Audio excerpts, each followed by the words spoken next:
आस्थाओं का देश है भारत, तीज त्योहार और उत्सवों का देश है भारत। मार्गशीर्ष मास के शुक्ल पक्ष की पंचमी तिथि को विवाह पंचमी के रूप में मनाया जाता है।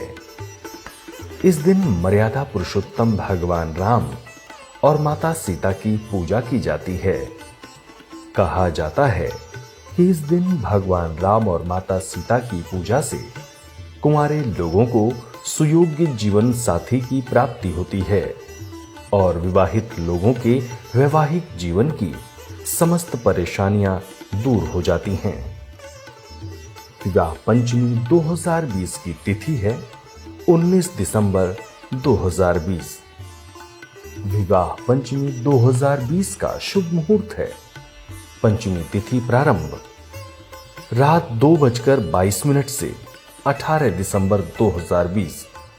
पंचमी तिथि समाप्त अगले दिन दोपहर 2:14 तक 19 दिसंबर 2020। यानी विवाह पंचमी 19 दिसंबर को मनाई जाएगी। विवाह पंचमी का महत्व क्या है? मार्गशीर्ष मास के शुक्ल पक्ष की पंचमी तिथि को विवाह पंचमी का त्योहार मनाया जाता है। इस दिन भगवान श्री राम और माता सीता की पूजा करने से मन चाहे वरदान की प्राप्ति होती है।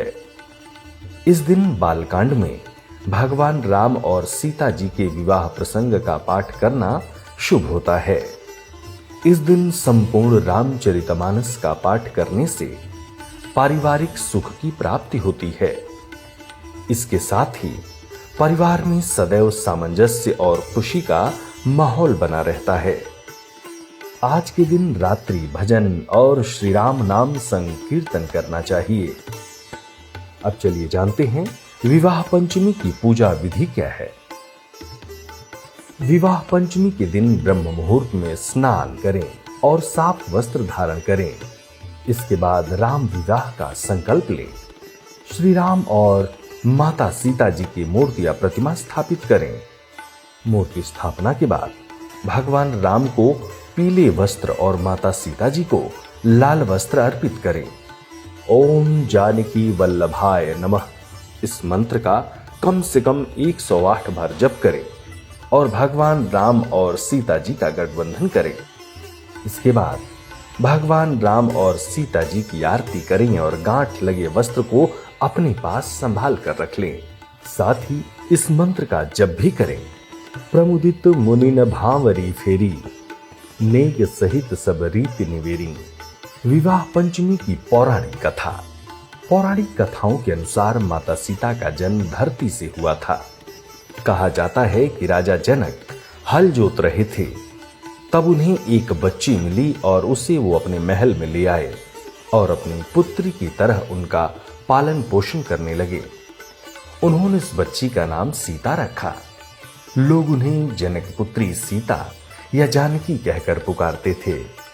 मान्यता है कि माता सीता ने एक बार मंदिर में रखे भगवान शिव के धनुष को उठा लिया था। उस धनुष को परशुराम के अलावा किसी ने नहीं उठाया था। उस दिन राजा जनक ने निर्णय लिया कि वे अपनी पुत्री का विवाह उसी के साथ करेंगे जो इस धनुष को उठा पाएगा। फिर कुछ समय बाद माता सीता के विवाह के लिए स्वयंवर रखा गया। स्वयंवर के लिए बड़े बड़े महारथियों, राजाओं और राजकुमारों को निमंत्रण भेजा गया। उस स्वयंवर में महर्षि वशिष्ठ के साथ मर्यादा पुरुषोत्तम राम और उनके छोटे भैया लक्ष्मण भी दर्शक दीर्घा में उपस्थित थे। स्वयंवर शुरू हुआ और एक एक कर सभी राजा, धुरंधर और राजकुमार आए, लेकिन उनमें से कोई भी शिव के धनुष को उठाना तो दूर उसे हिला भी नहीं सका। ये देखकर राजा जनक बेहद दुखी हो गए और कहने लगे कि क्या मेरी पुत्री के लिए कोई भी योग्य वर नहीं है। तभी महर्षि वशिष्ठ ने राम से स्वयंवर में हिस्सा लेकर धनुष उठाने के लिए कहा। राम ने गुरु की आज्ञा का पालन किया और एक बार में ही धनुष को उठाकर उसमें प्रत्यंचा चढ़ाने लगे, लेकिन तभी धनुष टूट गया।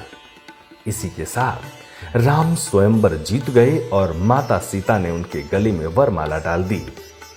मान्यता है कि सीता ने जैसे ही राम के गले में वरमाला डाली, तीनों लोग खुशी से झूम उठे। यही वजह है कि विवाह पंचमी के दिन आज भी धूमधाम से भगवान राम और माता सीता का गठबंधन किया जाता है।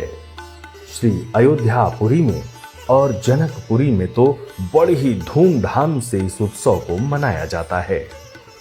आप सभी को विवाह पंचमी की हार्दिक शुभकामनाएं, बधाई। सब्सक्राइब करें टोटल भक्ति को। अब हमारे वीडियोस को सबसे पहले देखने के लिए बेल आइकन को दबाना ना भूलें।